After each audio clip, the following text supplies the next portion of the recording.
नमस्कार दोस्तों, आप सभी पर माँ का आशीर्वाद और बजरंगबली की कृपा सदैव बनी रहे। आज बहुत ही महत्वपूर्ण और रोचक विषय के ऊपर आज हम बात करेंगे।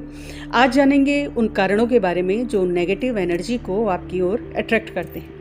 साथ ही जानेंगे कि जब नकारात्मक शक्तियाँ बुरी तरह से हावी हो जाती हैं, हम भगवान से मदद की गुहार लगाते हैं, अपने देवी देवताओं से प्रार्थना करते हैं, तो किस प्रकार जो देवी देवता होते हैं, हमारे इष्ट होते हैं, हमारी मदद करते हैं, हमारी रक्षा करते हैं। सबसे पहले जानते हैं वो मुख्य कारण जिनकी वजह से नेगेटिविटी अट्रैक्ट होती है जीवन में।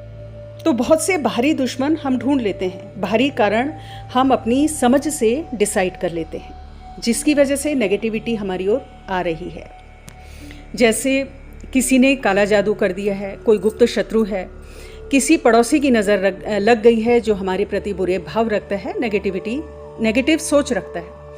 तो नेगेटिविटी कहाँ से आ रही है ये तो हम अपनी समझ से डिसाइड कर लेते हैं, लेकिन क्या आपने कभी सोचा है कि ये नेगेटिव एनर्जी, ये ब्रह्मांड की जो नकारात्मक शक्तियाँ हैं, ये आपके ऊपर हावी क्यों हो रही हैं? तो यदि आप धैर्यपूर्वक थोड़ा सा समय इस बारे में सोचेंगे, थोड़ा समय देंगे, चिंतन करेंगे, तो आपकी समझ में आएगा कि एनर्जी को अट्रैक्ट करती है। पॉजिटिव एनर्जी को ही अट्रैक्ट करेगी, और जो नेगेटिव एनर्जी है वो नेगेटिव एनर्जी को ही अट्रैक्ट करेगी। क्योंकि कई बार स्वयं के अंदर कुछ ऐसी नेगेटिव एनर्जी होती है जो ब्रह्मांड की नकारात्मक शक्तियों को अपनी ओर खींचती है। ब्रह्मांड में चारों तरफ हमारे आसपास पॉजिटिव बीइंग्स भी हैं, तो नेगेटिव बीइंग्स भी हर समय होते हैं जो हमें नजर नहीं आते। और ये नेगेटिव बीइंग्स आपकी तरफ तभी अट्रैक्ट होते हैं जब उन्हें स्वयं के लिए वहाँ भोजन मिलता है, स्वयं को पनपने के लिए वहाँ उन्हें उचित एक वातावरण मिलता है।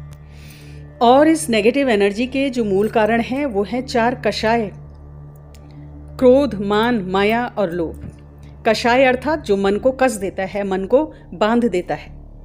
तो ये जो 4 कषाय हैं, क्रोध, मान, माया और लोभ, ये बहुत से विकारों को जन्म देते हैं, भय को पैदा करते हैं, ज्ञान को रोक देते हैं, यानी आत्मा की उन्नति के सारे रास्ते बंद कर देते हैं, और बहुत सी ब्रह्मांड की नकारात्मक शक्तियों को आपकी ओर भेजते हैं, खींचते हैं। तो सबसे पहला है क्रोध का भाव। अगर क्रोध आपके अंदर है तो बहुत सी नकारात्मकता को खींचेगा ये आपकी तरफ। क्रोध स्वयं में एक बहुत बड़ी नकारात्मक शक्ति है जो देवी देवताओं की ब्लेसिंग्स को ब्लॉक कर देती है, उनकी मदद को ब्लॉक कर देती है। कई बार होता है ना कि हम कितनी पूजा अर्चना कर रहे हैं भगवान की, लेकिन हमें कोई लाभ नहीं हो रहा, तो उसके पीछे का प्रमुख कारण ये जो कषाय है, क्रोध का कषाय, ये एक प्रमुख कारण है।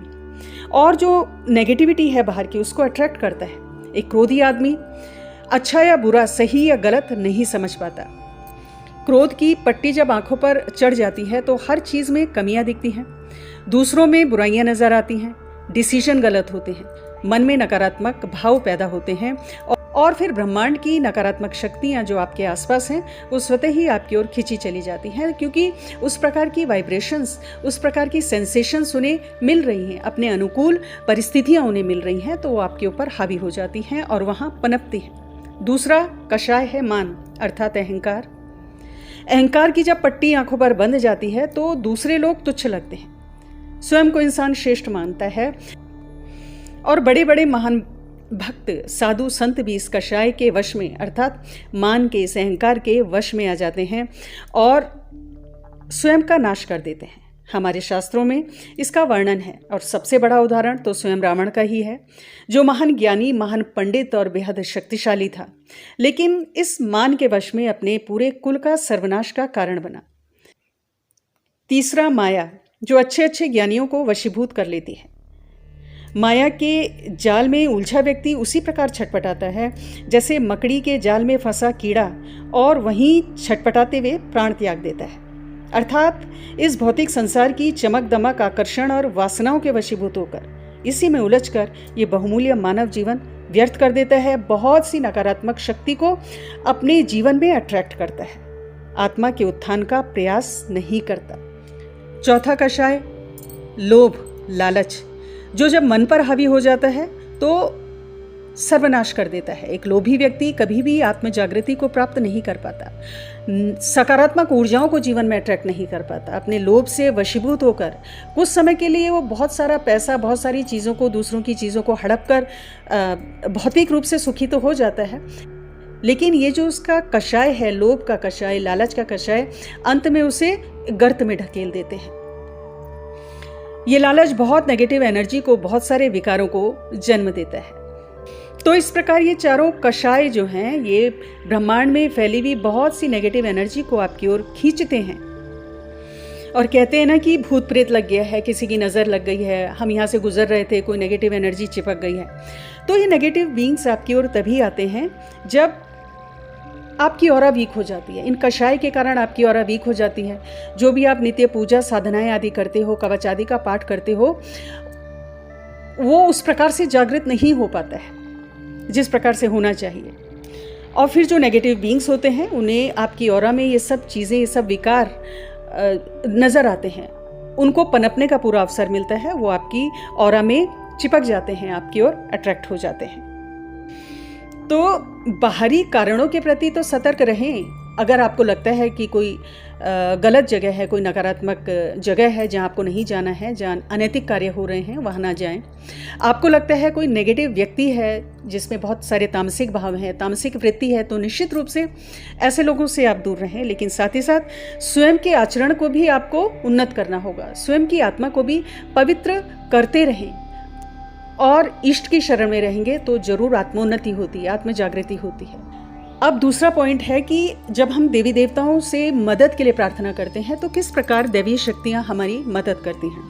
क्योंकि जीवन में चमत्कार भी होते हैं। जो भक्त लोग होते हैं, बड़े बड़े साधक होते हैं, उनकी शक्तियों का निवारण ये उच्च शक्तियाँ करती हैं। तो किस प्रकार करती हैं कि जितने भी उच्च कोटि के देवी देवता होते हैं, उनकी सेवा में बहुत सारी निम्न योनियाँ होती हैं, बहुत सारी उनके गण होते हैं, बहुत सारी उनकी शक्तियाँ होती हैं। जैसे गंधर्व हैं, व्यंतर देव होते हैं, यक्षणियाँ हैं, भूत प्रेत आदि योनियाँ, ये सब देवी देवताओं की सेवा में होती हैं और उनके भक्तों की मदद करती हैं। और आपके जीवन में जो चमत्कार होता है वो इन्हीं शक्तियों की वजह से होता है। क्योंकि जो देवी देवता होते हैं वो स्वयं आपकी मदद नहीं करते हैं, क्योंकि वो कर्म के बंधन को नहीं काटेंगे, आपको आशीर्वाद जरूर देंगे, लेकिन उनके सेवा में ये जो योनियाँ होती हैं यही चमत्कार करती हैं, तो भक्तों को सुरक्षा प्रदान करती हैं।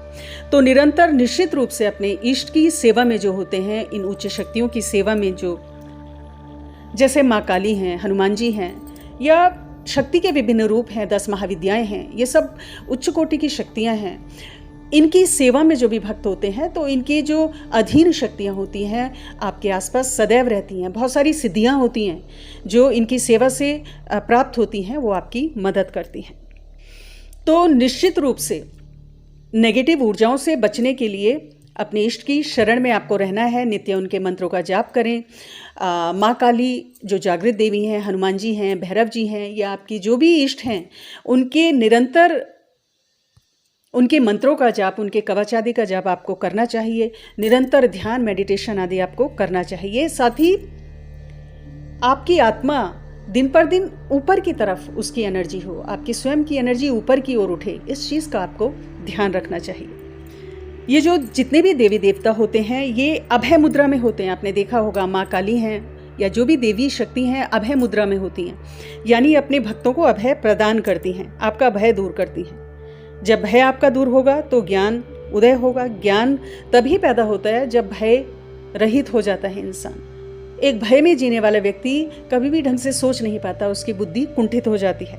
तो माँ की सेवा से आपको अभय प्राप्त होता है, अभय से ज्ञान प्राप्त होता है, ज्ञान से आपका सही मार्गदर्शन होता है, आप सही दिशा में बढ़ते हो और पॉजिटिव शक्तियाँ, सकारात्मक ऊर्जाएं आपकी ओर आकर्षित होती हैं। नकारात्मक ऊर्जाएं फिर आपसे दूर भागेंगी, वो दूर हटेंगी, क्योंकि उन्हें उनके हिसाब का वातावरण आपकी ऑरा में, आपके अंदर, आपकी एनर्जी में नहीं दिखता है। तो निश्चित रूप से फिर आपका जीवन सकारात्मक दिशा की ओर बढ़ता है।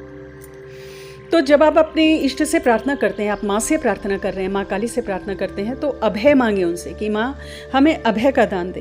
तो जब माँ आपका भय दूर करेगी, आपको अभय दान करेगी, आपका आत्मबल विकसित होगा और जीवन की समस्याएं फिर आपको बहुत छोटी लगेंगी और माँ की कृपा से आप उनसे पार हो जाओगे और आपकी आत्मा का शुद्धिकरण होगा, सबसे बड़ी बात। तो आज की वीडियो में इतना ही दोस्तों। अगली वीडियो में बहुत जल्द